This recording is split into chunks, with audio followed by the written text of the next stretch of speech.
mu doon question bu njëkk seeni xibaar bi mooy le préfet a interdit la manifestation de l'opposition yow en tant que responsable politique bokk ci APR lan moo ci sa kàddu bu njëkk.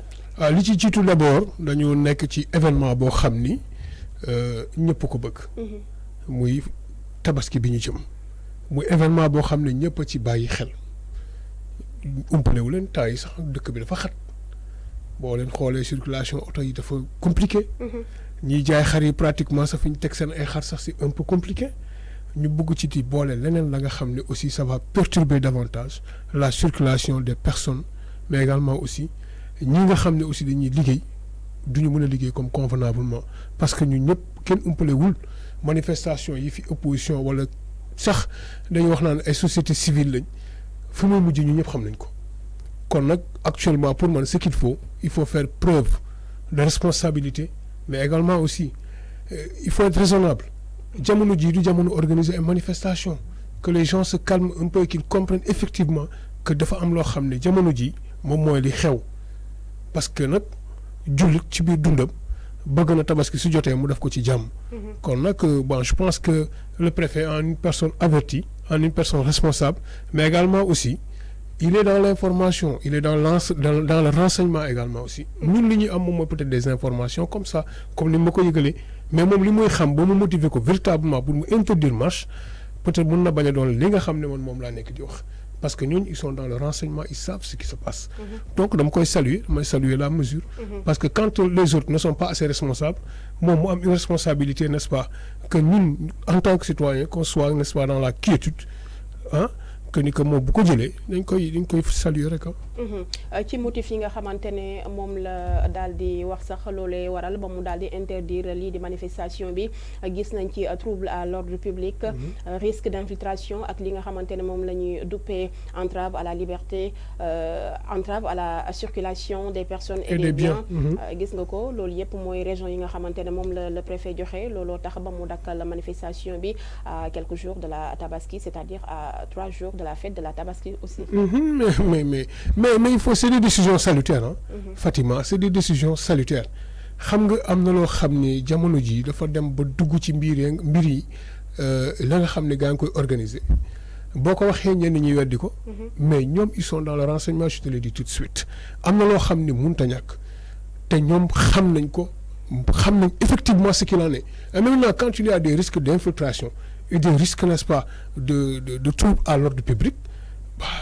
Je pense que comme ni ma la ko waxee léegi rek du ma ko weesu. Mais quand même on est dans un pays démocratique. Mais la démocratie n'exclut pas également aussi que les gens soient respectueux des lois et règlements d'un État. C'est important. La démocratie également aussi c'est ça. Ça appelle à ça.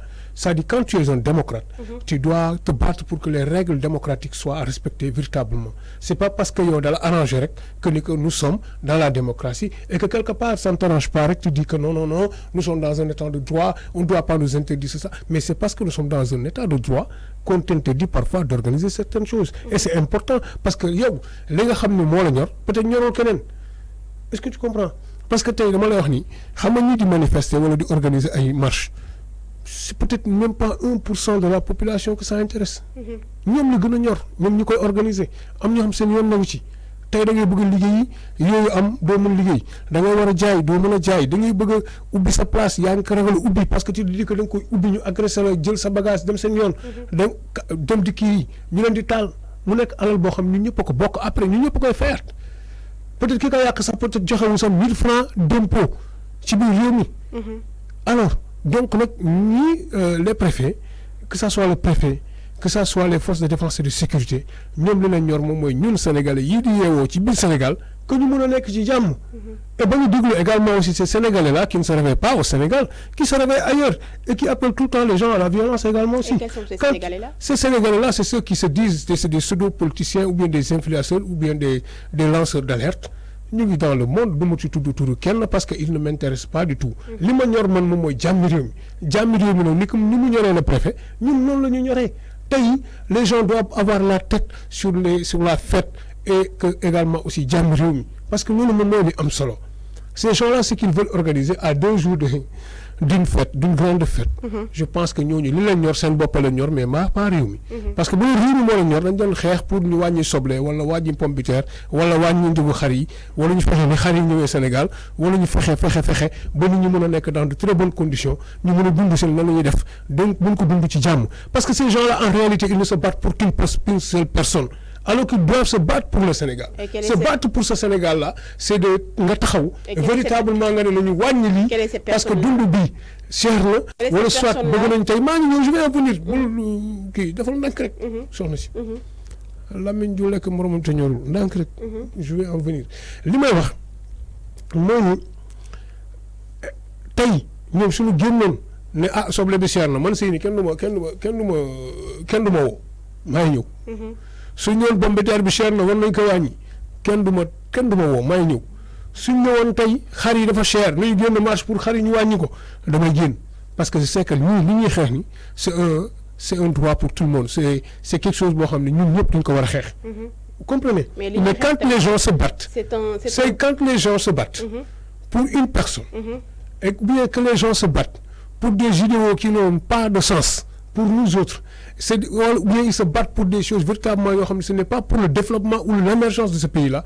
je pense que man du ma leen ci jàppale te bu ñu leen ko tere yi dama ciy kontaan. Très sincèrement.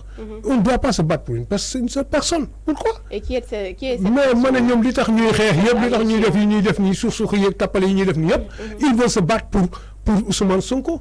Moi, je le dis comme ça, il n'y a pas besoin de dire autre chose parce qu'il n'est pas la personne la plus importante dans ce pays. Bien évidemment qu'il est un Sénégalais que je respecte et que tout Sénégalais doit respecter son prochain.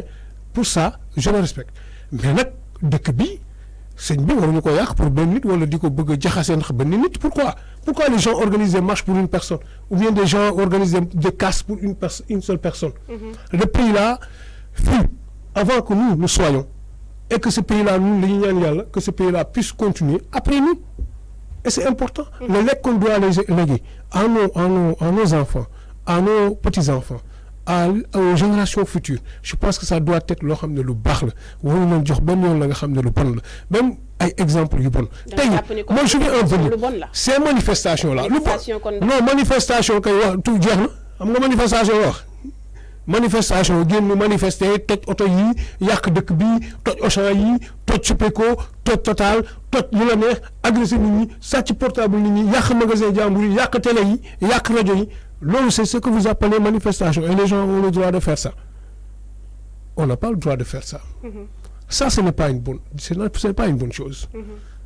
te ñooñu di organiser tey ces marches là ñii laaj marche bi est-ce que une fois gis nga leen ñu génne benn communiqué rek di fustiger le fait que yàq nañu Total wala yàq nañ Auchan wala yàq nañ fii agressé nañ ñu ne ñuy dee sax ñoom ñu ngi wax ñu dee ñu de dina nañu dem CPI de gisoo leen sax ñu dem jaale ji leen. Vous croyez que ces gens-là sont des personnes yoo xam ne animées de bonne foi? Mais ils ne sont pas les seuls à organiser cette manifestation aussi il y a le groupe. mais ma ne ñi nga xamante ne dañuy manifester aussi pour ñu delloo leen seen ak seen. non mais ma ne Walfadjri yi ñoom am nañu chance parce que lañ nekk ci dëkk bu mel ni Sénégal où il y a véritablement le maslaha.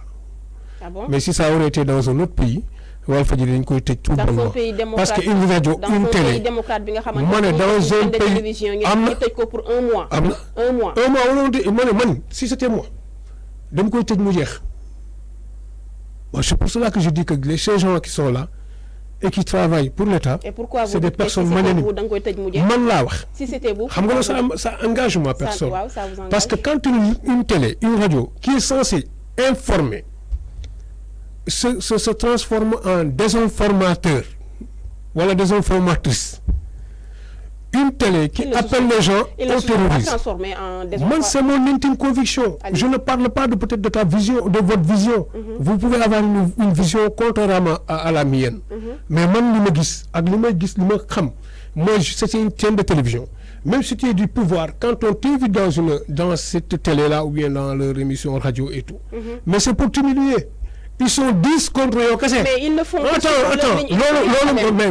suivre leur ligne éditoriale. Ok. Même s'ils suivent une ligne éditorialiste, mais quand même, ça ne doit pas empêcher aux gens de dire la vérité.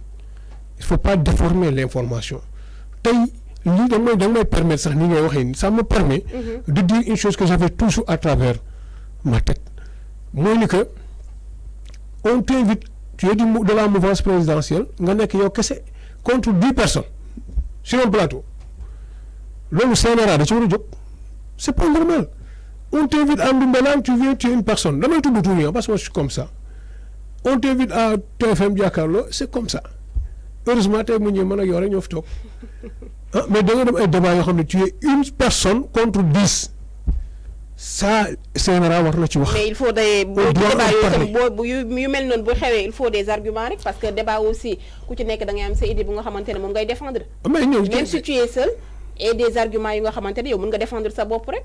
non ils se défendent mais comme quand tu es suivi par une meute mon cher ou bien ma chère mais doo ci génn moom raison pour laquelle tey la désinformation jël benn propension bu extraordinaire. parce que da ngay wax ñu lay sot-sotoo ba ñoom la nga xam ne sax du dëgg day dem ba dugg ci biir xelu nit ñi ne ñu jàpp ne loolu noonu ñii di wax ni dëgg la te pourtant du dëgg pour la plupart du temps. boobu day fekk on va en revenir parce que vous nous parliez tout à l'heure de Walfadjri. Je dis que cette radio là ou bien cette télé là elle doit se discipliner parce que nag dëkk boo ci nekkee da nga war a bokk si ñuy déformer waroo bokk si ñuy yàq parce que une télé ça donne des informations une télé ce n'est pas un parti politique. Une télé ce n'est pas un mouvement politique. Une télévision ce n'est pas un groupe de rébellion ni encore de terrorisme ou bien de terroristes. Et vous pensez que Walfadjri c'est un groupe de rébellion? De rébellion. Non, de terrorisme même à la limite. Parce que les informations parfois qu'ils donnent à ces populations-là, c'est des orientations qu'ils donnent aux populations. Ya nga xam ne parfois ce n'est pas du tout comme ça qu'on doit véritablement. Non man personnellement quand une personne fait la nga xam ne baaxul même bu fekkee maag yoo ñëw ànd ci mais de tout le temps ça bon. mais en tout cas dafa gën a bëri doole jamono ji ñu ne nii. lan moo tax booba tey parce que dem nañu ba à un moment donné même les journalistes yi nga xam ne ils étaient crédibles dem nañ ba commencer di perdre seen crédibilité parce que tout simplement ñemeetuñu wax li nga xam ne moom mooy seen fond de pensée parce qu'ils pensent que bu ñu waxee seen fond de pensée da ngeen di saaga fële ci internet bi bu ñu génnee ñu indi leen quittance voilà donc maintenant les gens dañuy dem ba tiit léegi duñ nangoo wax dëgg. dañuy nekk di wax li nga xam ne moom lañ bëgg l'autre camp di ko dégg et c'est dommage parce que c'est vous qui nous parlez de déontologie, c'est vous qui nous parlez également aussi d'éthique. Mais quand vous sortez dans ces chantiers-là d'éthique et de déontologie, vous vous basez tout simplement sur le vouloir, n'est-ce pas, d'une personne ou bien d'une certaine, en tout cas, personnalité. Donc je me dis que tout simplement, véritablement,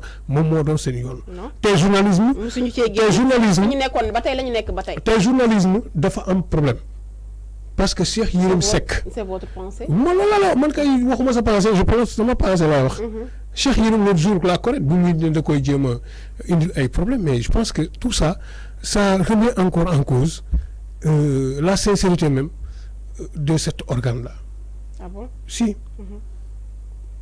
En tout cas delluwaat nañ ci seen ay charte quoi ngeen xool peut-être yéen vous ne le faites pas mais ceux qui font yoo xam ne normalul man je pense qu'il faut parfois les avertir ou bien les conseiller leur dire que véritablement une chaîne de télévision une radio doit fonctionner de la sorte parce que vous avez un code de la presse également aussi ba nga xam ne moom mooy définir ci télévision bu nekk rajo bu nekk da nga am seen ligne éditoriale bu nga xamante ne moom ngay suivre te Walfadjri ñoom dañoo am seen ligne éditoriale bi nga xamante ne moom la ñuy suivre bokkul ak 5 TV bokkul ak TFM ou bien ak beneen chaîne de télévision aussi. waaw mais xam nga loolu est-ce que am na yàgg na ci ñoom est-ce que ci code de la presse dénoncé ngeen bàyyi ba tey ngeen bëgg ko dénoncé.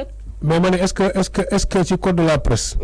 est-ce que ci code de la presse am na foofu ne war ngaa wax lu la neex comme ni mu la neexee rek am na fa kon ni ko war ngaa jël position politique nga bokk ci benn parti politique bokk sa benn position politique yow nga ñëw nga ne journaliste nga toog di wax lu la neex comme ni mu la neexee te tu engages tout cet organe là parce que ce que tu dis dañ koy méngale ak par rapport ak yow organe ba nga nekk xam nga yow sa position yi nga am peut-être extérieurement nga ko jëlee mais nga indi ko nag ci biir télé bi toog wala ci biir rajo bi nga toog.